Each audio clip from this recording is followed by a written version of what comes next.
സുഹൃത്തുക്കളെ, സഹോദരങ്ങളെ, ഇന്ത്യ ഇന്ന് സ്വാതന്ത്ര്യദിനം ആഘോഷിക്കുകയാണ്. സ്വാതന്ത്ര്യമെന്നാൽ വ്യക്തികൾക്ക് തോന്നിയതെല്ലാം ചെയ്യാനുള്ള സ്വാതന്ത്ര്യം എന്ന് അതിന് അർത്ഥമില്ല.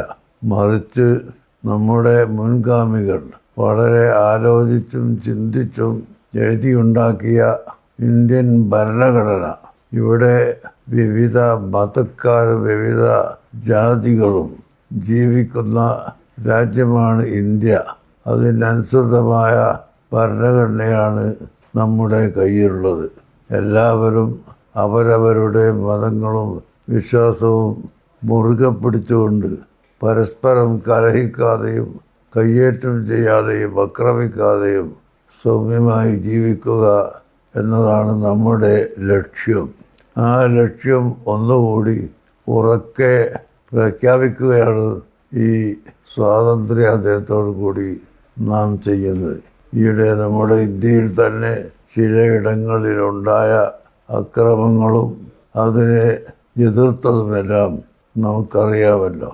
അതുകൊണ്ട് രാജ്യത്തിൻ്റെ ജനാധിപത്യ വിശ്വാസികളുടെ ജനാധിപത്യവും ഇന്ത്യയുടെ എല്ലാവിധ നന്മക്കും പ്രചോദനമായ നിയമങ്ങളും അനുസരിച്ചുകൊണ്ട് ജീവിക്കുകയും ഒരിക്കലും കയ്യേറ്റം നടത്താതിരിക്കുകയും ചെയ്യുക, അതാണ് നമ്മുടെ ലക്ഷ്യം.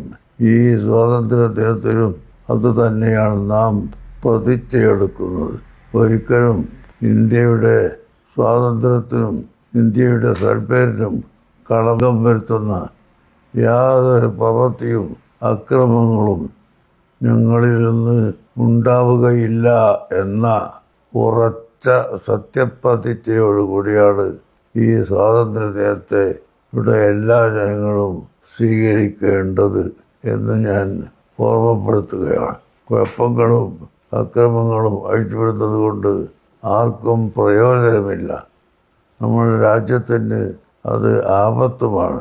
അതുകൊണ്ട് രാജ്യത്തെ കളങ്കം വരുത്തുന്ന ഒരു അക്രമവും അഴിച്ചുവിടാൻ ശ്രമിക്കാതെ, ഞാൻ നേരത്തെ ഉണർത്തിയതുപോലെ എല്ലാ വിഭാഗങ്ങളും അവരുടേതായ ആചാരങ്ങളും കർമ്മ പദ്ധതികളും മുറുകെ പിടിച്ചുകൊണ്ട് മാനസിക ഐക്യത്തോടുകൂടി ഇവിടെ ജീവിക്കാൻ ശ്രമിക്കുക എന്നതാണ് നമ്മുടെ ലക്ഷ്യം എന്ന് ഒരിക്കൽ കൂടി നിങ്ങളെ ഓർമ്മപ്പെടുത്തി എല്ലാ വിഭാഗം ജനങ്ങൾക്കും എൻ്റെ സ്വാതന്ത്ര്യദിന ആശംസകൾ അറിയിച്ചുകൊള്ളുന്നു.